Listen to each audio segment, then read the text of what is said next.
रिश्ते नाते प्यार मोहब्बत कुछ नहीं बस कुछ नहीं जिंदगी बंदगी কুরআনুল কারীমে পরিষ্কার আহ্বান করছেন ওয়ামা লাকুম লা তুকাতিলুনা ফি সাবিলিল্লাহ।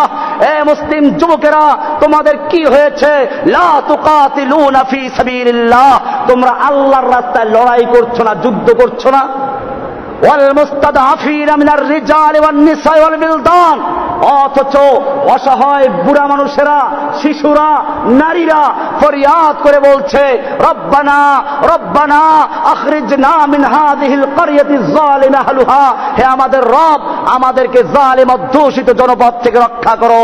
ওয়াজআল লানা মিন লাদুনকা ওয়ালিয়া, আমাদের জন্য তুমি তোমার পক্ষ থেকে ওলি নেতা পাঠাও। ওয়াজআল লানা মিন লাদুনকা নাসীরা, তুমি আমাদের জন্য তোমার পক্ষ থেকে সাহায্যকারী পাঠাও। ও আমার ভাইয়েরা, আল্লাহ তাআলা আহ্বান করছেন, কেন তোমরা লড়াই করছো না, যুদ্ধ করছো না?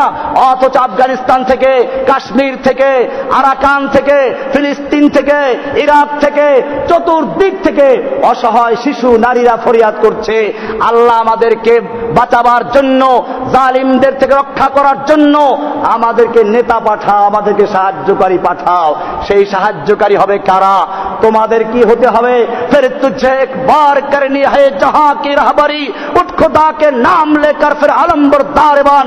ও আমার যুবকেরা, আবার তোমাকে সেই সালাহুদ্দিন আইয়ুবী, মোহাম্মদ বিন কাসেম, তারেক বিন জিয়াদের মতো আবার ময়দানে ঝাঁপিয়ে পড়তে হবে। আমাদের সামনে বাধা আসবে, সেই বাধাকে উপেক্ষা করে ময়দানে ঝাঁপিয়ে পড়তে হবে। আমাদেরকে কাফেরদের শক্তি যত বেশি হোক না কেন পরোয়া করা চলবে না।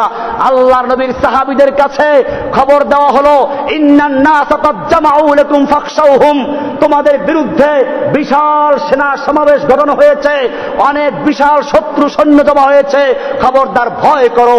সাহাবায়ে কেরাম ভয় করেছিলেন? আমাদের সামনেও যত বড় শক্তি থাকুক না কেন, আজকে আমেরিকার বিশাল শক্তি, হিন্দুদের বিশাল শক্তি কাশ্মীরি মুসলমানদের হত্যা করছে, আমরা কিছুই বলছি না। আমাদের ক্ষমতা কি? আল্লাহ তাআলা বলেছেন, কাম মিন ফিয়াতিন কালিলাতিন গালাবাত ফিয়াতান কাসীরাতান বিইজনিল্লাহ, কত ক্ষুদ্র ক্ষুদ্র বাহিনী বিশাল বিশাল বাহিনীর বিরুদ্ধে বিজয় লাভ করেছে। কার হুকুমে? কার সাহায্যে? কারণ মুমিনদের মাওলা কে? আল্লাহ তাআলা বলছেন, যালিকা বিআন্নাল্লাহা মাওলাল্লাযীনা আমানু ওয়া আন্নাল কাফিরিনা লা মাওলা লাহুম, মুমিনদের মাওলা হচ্ছেন আল্লাহ, কাফিরদের কোনো মাওলা নাই। বুশের কোনো মাওলা নাই, ওবামার কোনো মাওলা নাই, হিন্দুর কোনো মাওলা নাই, খ্রিস্টানদের মাওলা নাই, ওদের কোনো মাওলা নাই। মুমিনদের মাওলা কে? যালিকা বিআন্নাল্লাহা মাওলাল্লাযীনা আমানু ওয়া আন্নাল কাফিরিনা লা মাওলা লাহুম, ওদের কোনো মাওলা নেই। আমার ভাইয়েরা, মনে রাখতে হবে, আজকে আমাদের সামনে যে কাফেরদের এত বড় আস্পর্ধা কি জন্য? আমরা চিন্তা করি, অনেকে বলে ঈমানকে মজবুত করে তারপরে মোকাবেলা করতে হবে। আমি জিজ্ঞেস করতে চাই, নামাজ পড়ার জন্য ঈমানের প্রয়োজন আছে কিনা? রোজা রাখার জন্য ঈমানের প্রয়োজন আছে কিনা? আল্লাহ তাআলা নামাজীদেরকে বলেছেন, ইয়া আইয়ুহাল্লাযীনা আমানু, ঈমানদারদের জন্য বলেছেন নামাজ কায়েম করার জন্য, ঈমানদারদেরকে বলেছেন রোজা রাখার জন্য, ঈমানদারদেরকে বলেছেন হজ করার জন্য। যেই ঈমান নিয়ে নামাজ পড়া যায়, যেই পরিমাণ ঈমান দিয়ে রোজা রাখা যায়, যেই পরিমাণ ঈমান দিয়ে হজ করা যায়, সেই পরিমাণ ঈমান হলেই আল্লাহর রাস্তায় জিহাদ করাও যায়। এজন্য মনে রাখতে হবে, মুসলিমরা লড়াই করে কার জন্য? এজন্য শক্তি আসবে কোত্থেকে? আল্লাহর নবী যতগুলো যুদ্ধ করেছিলেন, সবগুলো যুদ্ধতে মুসলমানদের সৈন্য কাফেরদের চেয়ে বেশি ছিল না কম ছিল? কম ছিল।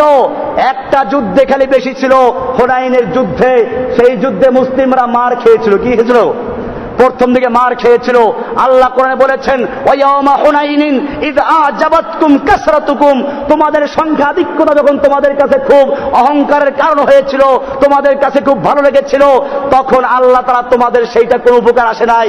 প্রথমে মার খেলো, এরপরে যখন সংখ্যার গৌরব শেষ হয়ে গেল, ঈমান পুরো আল্লাহর দিকে চলে গেল, এবারে আল্লাহ নবী ডাক দিলেন, তাআলা ইবাদাল্লাহ, আল্লাহর বান্দারা আমার দিকে চলে আসো, আনান নবিয়্যুল লা কাযিব, আনা ইবনে আব্দুল মুত্তালিব, আমি সত্য নবী, মিথ্যা নবী নই।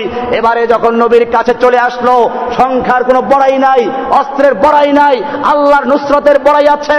এবারে যুদ্ধ শুরু করলো, পরবর্তীতে সে যুদ্ধে বিজয় লাভ করেছেন, ঠিক কিনা?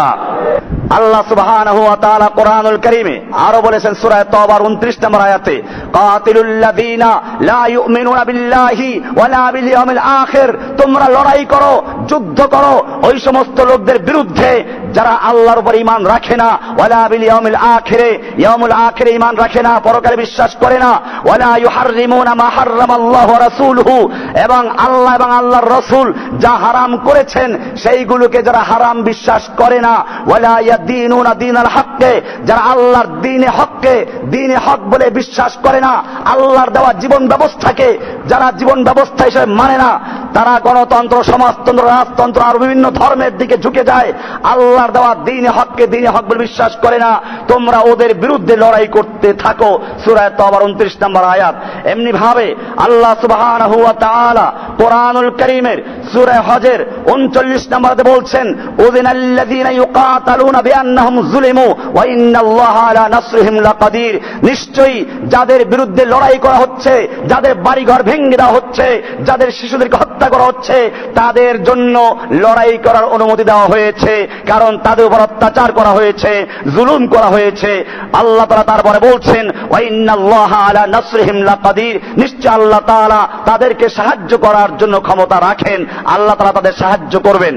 এরপরে আল্লাহ সুবহানাহু ওয়া তাআলা বলছেন সূরা বাকারার 190 নম্বর আয়াতে বলছেন, ওয়াকাতিলু ফি সাবিলিল্লাহিল্লাযীনা ইউকাতিলুনাকুম, ও মুসলিমরা তোমরা কিতাল করো, লড়াই করো, যুদ্ধ করো ওই সমস্ত লোকদের বিরুদ্ধে, ইউকাতিলুনাকুম, যারা তোমাদের বিরুদ্ধে লড়াই করে, তোমাদের বিরুদ্ধে লড়াই করে পাকিস্তান, আফগানিস্তানে, তোমাদের বিরুদ্ধে লড়াই করছে ফিলিস্তিনে, তোমাদের বিরুদ্ধে লড়াই করছে ইরাকে, তোমাদের বিরুদ্ধে লড়াই করছে কাশ্মীরে, তোমাদের বিরুদ্ধে লড়াই করছে আরাকানে, বিশ্বের যে কোনো জায়গায় তোমাদের বিরুদ্ধে কুফফাররা লড়াই করছে।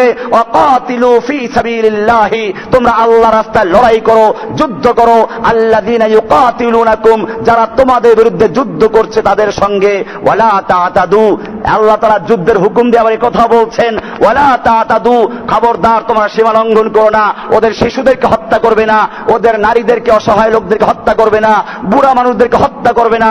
এই জন্য ইসলাম এই যুদ্ধের ক্ষেত্রেও নীতিমালা নির্ধারণ করে দিয়েছে। সুতরাং কোন মুসলমানরা এই কাজগুলো করে না।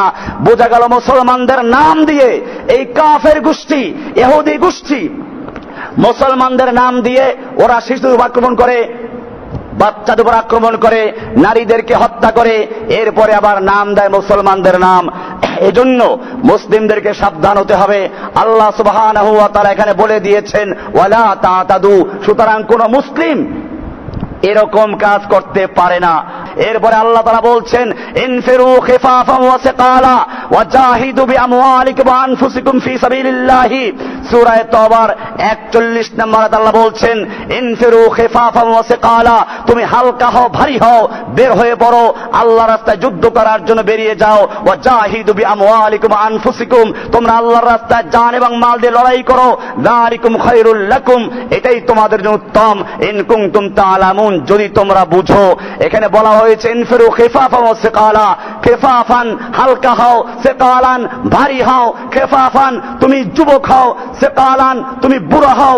খিফাফান অস্ত্র থাকুক, সিকালান অস্ত্র না থাকুক, তুমি যে অবস্থায় থাকো, তোমার সৈন্য কম থাকুক, ওদের সৈন্য বেশি থাকুক, যে অবস্থায় তুমি থাকো, ইনফিরু খিফাফান ওয়া সিকালা, আল্লাহর রাস্তায় তোমরা বেরিয়ে পড়ো, হালকা হও, ভারী হও, সর্বাবস্থায় আল্লাহর রাস্তায় লড়াই করার জন্য বের হয়ে পড়ো। ভাইরা আমার, এরপরে আল্লাহ তাআলা বলছেন, আমাদেরকে ধিক্কার দিচ্ছেন, ইয়া আইয়ুহাল্লাযীনা আমানু মা লাকুম ইযা কিলা লাকুম ইনফিরু ফি সাবিলিল্লাহি ইসসাকালতুম ইলাল আরদে, হে ঈমানদারগণ, তোমাদের কি হয়েছে? তোমাদেরকে যখন বলা হয় আল্লাহর রাস্তায় যুদ্ধ করার জন্য বের হও, ইসসাকালতুম ইলাল আরদে, তোমরা জমিনের সাথে একেবারে জড়িয়ে ধরো, আঁকড়ে ধরো, উপর হয়ে জমিনকে ভালো করে ধরো, যেন কেউ টেনে হেঁচড়েও যুদ্ধের ময়দানে নিতে না পারে। ইসসাকালতুম ইলাল আরদে আরাদিতুম বিল হায়াতিদ দুনিয়া মিনাল আখিরাতে, তোমরা কি আখিরাতের পরিবর্তে দুনিয়ার জীবনটা নিয়ে সন্তুষ্ট হয়ে গেলে? ফামা মাতাউল হায়াতিদ দুনিয়া ফিল আখিরাতি ইল্লা কালিল, জেনে রাখো আখিরাতের তুলনায় দুনিয়ার জীবন সামান্য কিছু ছাড়া কিছুই নয়।